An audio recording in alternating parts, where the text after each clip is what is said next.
63,6 kvadratlik kvartiramizni sotuvga uchyapti. Mana shu 5 qavatli domimizdan birinchi qavatini yangi patkulch holatda kvartiramizni sotuvga uchdi. Lokatsiya keladigan bo'lsa, Chilonzor tumani Vatanparvarda joylashgan.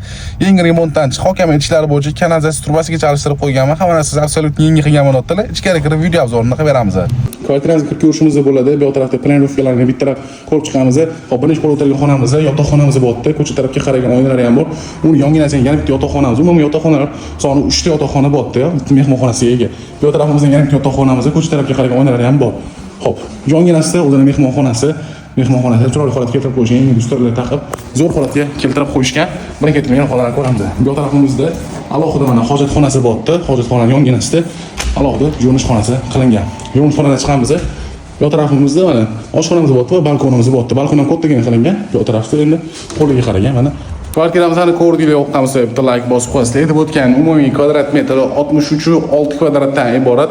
Lokatsiyamiz keladigan bo'lsa, Chilonzor tumani Vatanparvar kelganimizda 5 qavatli domimizdan birinchi qavatda kvartiramizni sotuvga uchgan. Qiziqqan egalarni bilan past yozib qoldiramiz. Yangi remontdan chiqqan, hali hech kim yashamagan, zo'r holatga keltirib qo'yishgan. Darcha hokimiyat o'tdilar, kanalizatsiya trubalariga chalishtirdim. Yaxshi holatga keltirib qo'yganman o'tdilar. Narxini 110 ming dollar deyishyapti, start va narxi yana o'tib bergan joylari ham bor. Pastdan umid yozib qoldiramiz, egalariga bemalol telefon qilib, so'rab barakasini qo'yasiz. Biz ham nomimizdan chiqsanglar, yana o'tib bergan joylari ham bor.